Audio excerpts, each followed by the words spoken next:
नमस्कार, मेरा नाम है सृष्टि और आप देख रहे हैं टीवी 45 का डिजिटल प्लेटफॉर्म।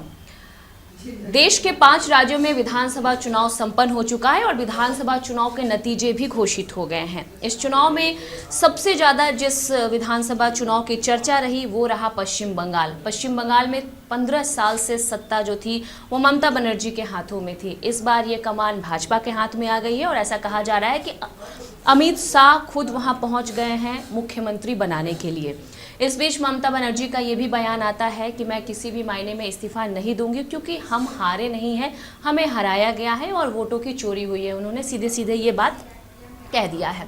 अब देखते हैं कि इससे संबंधित क्या कुछ नया अपडेट हम तक आ रहा है। हमारे पास जो भी आएगा हम आपको साझा करेंगे, लेकिन ये बात मैं आपको बताते चलूं कि ये शुरू से कहा जाता है कि जब जब पश्चिम बंगाल में विधानसभा चुनाव होता है या फिर उसके नतीजा घोषित होते हैं तो उसका सीधा असर झारखंड के सियासी मौसम पर पड़ता है। और बिल्कुल ये देखने को भी मिल रहा है, कांग्रेस नेता जो हैं कहीं कहीं कुछ बात करते हुए दिखाई पड़े, कानाफूसी की भी खबर आई। लेकिन हाँ, इस बीच एक बात जो निकलकर सामने आई वो ये थी कि किसी नेता ने आधिकारिक तौर पर कुछ बयान नहीं दिया। हालांकि इस बीच एक और बड़ी बात हुई कि राधा कृष्ण किशोर जो कि वित्त मंत्री है और कांग्रेस के वरिष्ठ नेता है, उन्होंने कांग्रेस के नेतृत्व पर सवाल उठाते हुए प्रदेश अध्यक्ष को बदलने की भी मांग उठा दी है। अब एक और सियासी हलचल देखने को मिल रही है। एक बहुत बड़ी बात देखने को ये मिल रही है कि अजय आलोक जो हैं, अजय आलोक ने आसाम में जो भी जेएमएम के प्रत्याशी वहां लड़े उन उम्मीदवारों का वो जमकर सराहना किए। उन्होंने कहा कि जेएमएम जिस तरीके से अपनी लड़ाई लड़ रही है वो काबिले तारीफ है।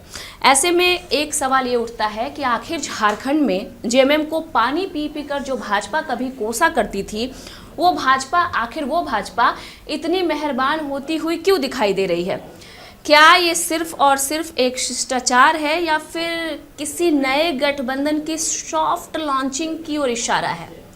कयास कई सारे इसको लेकर लगाया जा रहा है क्योंकि जिस दिन से विधानसभा चुनाव रिजल्ट आया है तब से कई सारे बातें देखने और सुनने को मिल रही है। राजनीतिक गलियारों में इसको लेकर चर्चाएं होने लगी है कि क्या भाजपा और जो जेएमएम है वो दोनों एक दूसरे के करीब होते हुए दिखाई पड़ रहे हैं। क्या इससे सबसे ज्यादा नुकसान कांग्रेस को होने वाला है? ये तमाम तरह की बातें हैं जो आजकल चर्चा के विषय बने हुए हैं। और अगर ऐसा हो जाता है कि जेएमएम और भाजपा एक दूसरे के करीब आते हैं तो राज्य का जो पूरा राजनीतिक संरचना है, ढांचा है, वो बदल जाएगा। हम जो देख रहे हैं तस्वीर झारखंड की वो पूरी तरीके से बदली हुई दिखाई देगी।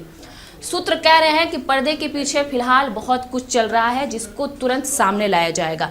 कुछ ना कुछ अंदर ही अंदर पक रहा है, यानी कि कहीं ना कहीं कोई खिचड़ी तो पक रही है जिसकी खुशबू अब धीरे धीरे नेताओं के बयानों के जरिए देखने को मिल रहा है। जिस तरीके से नेता जिनको देखना कभी पसंद नहीं करते थे उनकी तारीफों की पुल बांध रहे हैं, तो कहीं ना कहीं राजनीति का जो समीकरण है वो झारखंड में बदलता हुआ दिखाई पड़ रहा है। और सियासत में एक बहुत बड़ी बात कही गई है कि यहाँ ना कोई किसी का दुश्मन होता है ना कोई किसी का दोस्त होता है। जब जिसको ज़रूरत पड़ती है वो अगले को दुश्मन भी बना सकता है, दोस्त भी बना सकता है। फिलहाल ऐसा ही कुछ दृश्य जो है झारखंड में देखने को मिल रहा है। लेकिन जिस तरीके की अभी राजनीतिक उथल पुथल देखने को मिल रही है झारखंड में, कहा जा रहा है कि किसी न किसी बड़े तूफान का संकेत तो ज़रूर है। अब या फिर हो सकता है कि चुनावी मौसम में इस तरह की तमाम अटकलें या फिर तमाम बातें भी की जाती हैं, तो ये जो भी चीज़ें हैं वो खुलकर तुरंत सामने आ ही जाएंगी।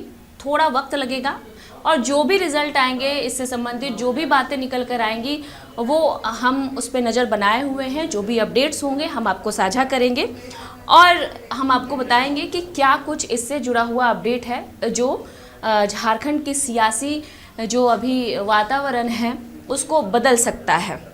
और हम आपको एक और बात बता देते हैं कि झारखंड की सत्ता का जो विसात है अभी फ़िलहाल बहुत ही दिलचस्प होने वाला है, इसलिए आप खबरों पर नज़र बनाए रखिए और टीवी 45 देखते रहिए।